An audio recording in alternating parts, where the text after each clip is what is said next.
can't cast Netflix no more. But you can cast a bunch of spells in a trilogy of Witcher games. And AMD casts higher prices. Let's get into the hot news, everybody. I'm your Brett host, and you're me, Beard Man. We're going to be guy. going over the hottest tech news we can find on the internet while you enjoy your breakfast this Tuesday, December 2nd, 2025. And we're going to start off today with an announcement from Netflix that you're not allowed to use your phone no more, all right? If you're watching on television, it's television only. Casting is now dead. You're not going to be able to just take what you're watching and throw it up on the big screen. And this is happening on all plans, all devices. They already got rid of AirPlay in 2019. I wasn't aware of this. I was. Okay, It this bothered me. has been a problem for you? Yeah. I'm not quite sure why they're making this decision. I've tried to read through No clue. what's the practicality. Maybe it's like licensing fees, or like somehow people were using it to bypass logins in some way. I guess you pay for the subscription and then you go to your friend's house. And then just cast it there. Yeah, and then they didn't pay for it. My guess is the root cause is money. Netflix moment. Love is sharing a password. Not anymore. Yeah, it turns out it's not. Let us know if this affects you at all. It appears to have caused a bit of a uproar. You can still watch Netflix on your phone. That's totally okay. And if you don't want to disturb others, you can use today's video sponsor. Listen up, Ians. Take those overpriced mid earbuds out of your head and let me tell you about the real way you should be listening to Claro, and not in a performative way. Today's sponsor, Raycon, is back with their essential open earbuds. The fellas back in the US office have been fighting over these since Raycon sent them over, and for good reason. The essential open earbuds let you still know what's going on around you while enjoying your music, podcast, or hours-long OSRS video essays. B-Roll here has earbuds or headphones on all day long while he's working behind the camera. And whether it's over-the-ear headphones or regular earbuds, you can get some ear fatigue. With the Raycon Essential Open Earbuds, they just sit lightly over your ears for a comfortable 8 hours of maximum playtime. The flexible hook design also stays in your hair whether you're getting your workout in, hustling on your commute, or just really getting into your music. Easy peasy, just slip them on and go about your business. These are specifically nice around the office because we could still listen to whatever we want, but also stay alert for when someone needs to talk about some important video junk or whatever. With 3 sound modes, you can tailor your high quality audio to your exact preference and easily switch things up with the built-in touch controls. Best of all, Raycons are affordable on top of providing all the features you just learned about. But if you don't trust just me, go and check out their tens of thousands of 5-star reviews. Go to buyraycon.com/UFDTechOpen to get up to 20% off Raycon's audio products this holiday season. Order before December 15th, get yours in time for Christmas.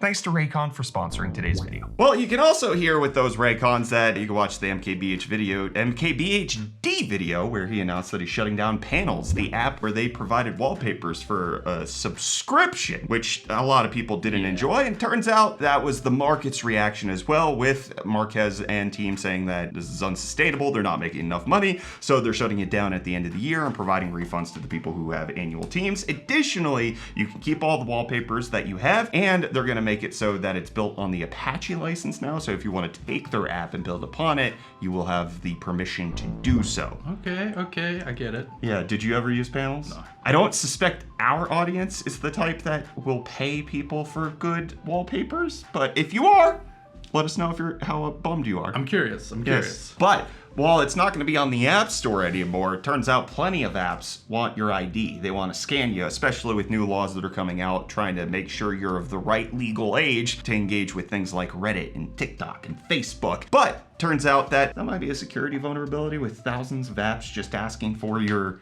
pictures and all of your personally identifiable information. So there's now a push in various congressional bodies across the United States to make it so that Apple and Google are responsible for the verification on the App Store side, and then all of the apps would pull that information. Now, as a cursory glance, this makes sense. Yeah, you do it in the front end. And then you not trusting Discord to not leak your child's photos. It's a whole security problem as it is. Yeah. I don't know how many people are gonna be excited to even comply with this in the first place. Definitely not Apple and Google.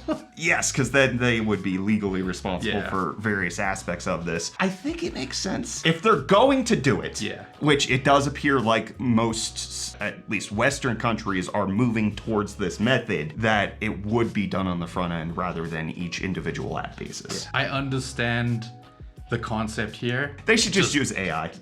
They should just use AI to determine your age. That's the solution. That's what we should do. And speaking of AI, while they haven't been designed with AI, Microsoft's ugly sweaters do have some AI on them. So they got the Zune holiday sweater, which I think goes really hard. Whoa. Master Chief robe, and then the artifact sweater, which shows off all of the various different things that Microsoft has done. And if you notice on the right arm, which is on the left because it's a rotated body, it makes sense. Copilot logo. I see it. Yeah, it's right there. It is pricey, $80, but I do think these are kind of awesome. I've loved every single iteration of their ugly sweaters. It goes hard. I'm not gonna pick it up, but maybe if somebody else is, you can save them a little money. Just a little.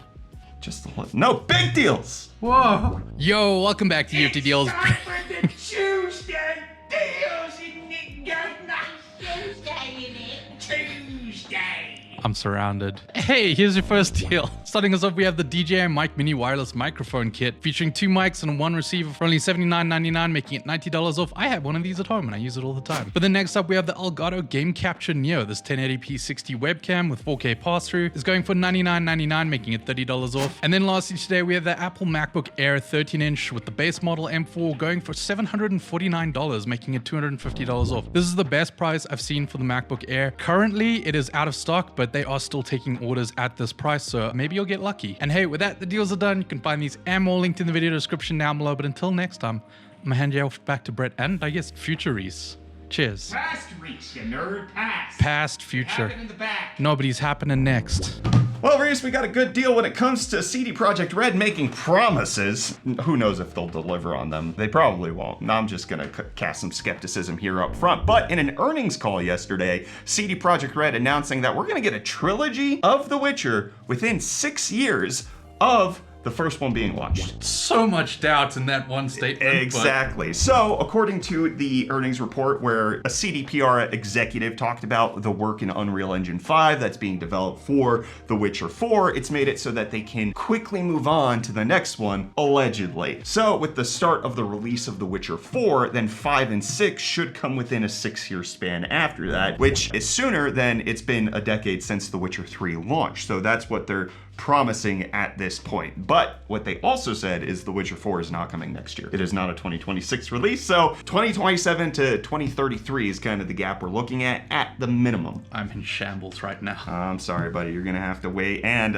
we're also not expecting any new announcement at the Game Awards. Definitely hold your I'm holding stuff. hold thumbs for whatever that means. And it looks like Intel is holding on to the GPU market share because that report just came out dropping the details on how many people are buying the various different GPUs. And guess what? Intel making a little comeback. They went from 0 to a whole %. And it looks like shipments did grow in the most recent quarter, especially as people were trying to buy before the RAM shortage. That was a big reason for it. If we look here, we can see that Intel definitely peaking at 1%. AMD making a resurgence from the previous quarter, still down from a year ago, coming in at 7%. And Nvidia just big boy. Obviously, this includes all GPUs being sold everywhere, so that includes things that are going to be installed for AI purposes. It doesn't include server sales. We're not counting like the B300 racks or anything like that, but it does show that there's still a huge preference, and as much as you want to buy AMD, it's not going to swing the markets. But there's another GPU company that's at least showing off at a new event. Imagination is not a new GPU company, actually. They've been around, made GPUs for a very long time, and in fact, they were the GPU cores that were in iPhones from 2007 to 2017. They were there for a decade, and then Apple took all of that over, making it themselves.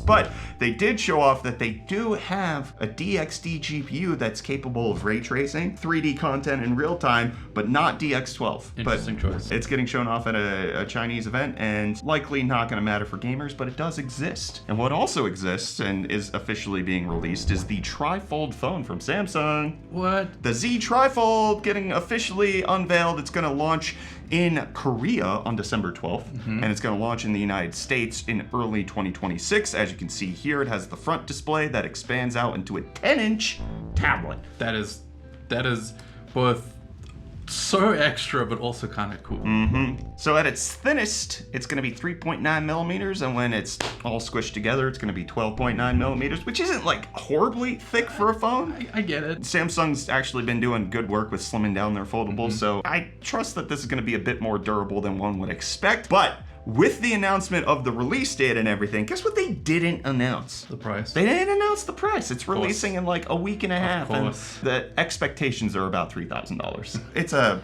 like kind of prototype, flagship, bleeding edge product. It is not for the every person. You're not supposed to enjoy it. It's for the people who want just to get something that when they bust it out in public, people are like, I love you. You're an awesome person. That's you're the response you'll You get. are so cool. You've spent your money on awesome things, and that makes you a great person.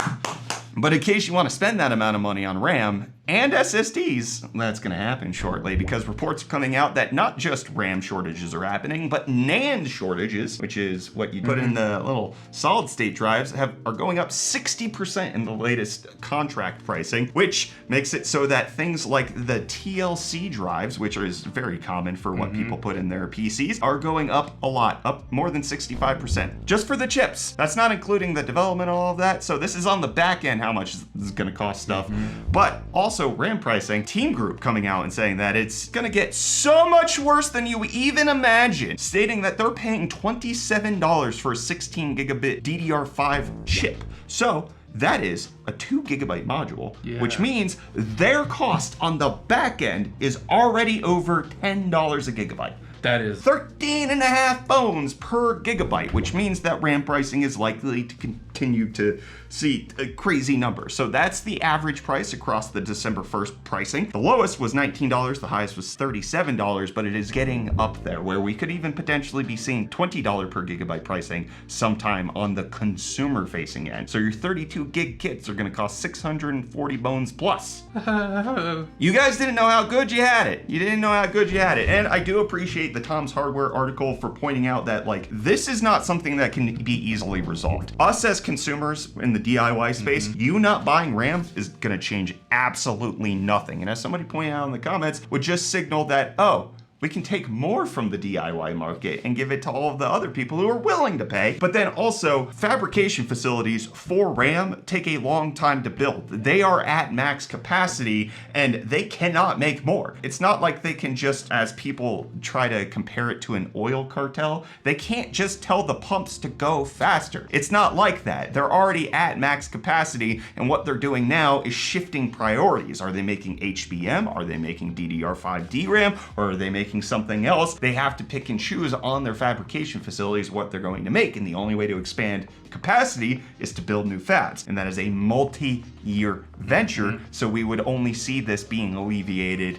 sometime before the end of the decade. But the other thing that could alleviate it is the complete collapse of the server market and people not necessarily needing RAM, because if the entire AI speculation just goes down the drain, guess what happens? Everybody has all of this excess hardware that floods the market. Nobody's buying brand new, which means that these guys aren't making money and make it so that they are very, very much under capacity at that point, which is something that they've gone through before with the mining craze. If you go over to our Twitch stream when we're not actively streaming, you'll see our replay machine, and there's old hot news episodes there. It's always interesting to see. 2018, there was a RAM shortage. Yeah. Exact same situation that was going on. RAM just got crazy and crazy and crazy, and they tried to build more fabrication facilities, and then crypto crashed, and then they paid all this money for investment and they haven't been able to recoup it easily. And that's kind of the fear that's going on with the AI stuff right now. Just download more RAM. You're right, don't be afraid. Don't be afraid at all, except for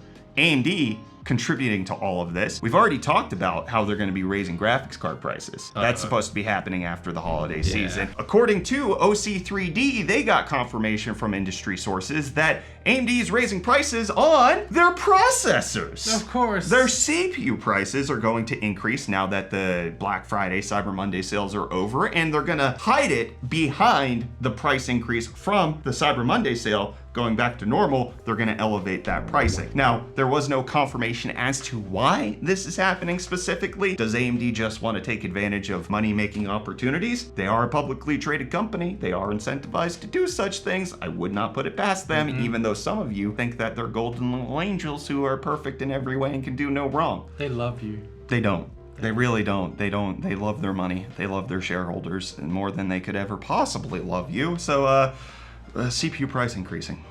Get ready for that too. Yippee. Bad time. 2025 was a golden age. You didn't realize You it. didn't see the vision that was coming. 2026, the PC build in winter. Sorry, folks. Well, let's see what you had to say in yesterday's episode of Hot News. We got Dangy Bros Jet saying Reece doing 6.7 at 67 seconds. I looked at it. You did at 67 seconds. You did do it. You went, it's a thing. I like to think that was intentional. I don't think it was. I don't think you could have known that would have been edited down to the 1 minute and 7 second mark. Okay, I knew. He knew. Then a lot of people being excited about you, being excited about your Bill Murray hoodie. That's Of course. awesome. And then we got Kotz Tot saying Brett is a fellow peaker. I don't know what that What means. does that mean? Does that mean I play Peak? Because I hate that game. Why do you hate Peak? I just think it's boring and like not fun, and I love screaming at people. it's repetitive in a way that's like not enjoyable. And yes, I'm aware that everything changes every single day, but I'm just like, it's not my type of game. It's not my type of friend slop, I'll tell you that. I know you like it, but I don't enjoy Peak, so don't call me a peaker if that's what that means. But if you mean something else, let us know. And then we got Testicrus That's a name. saying day 4 of requesting for Reece to host an entire episode of Hot News by himself. He don't wanna. No. He ain't gonna do it. No. All right. Well, he gonna leave now. He gonna go somewhere else. Say bye to Reece. Bye, Reece. You gotta fill in the deals. Yeah. Okay. Bye. Bye.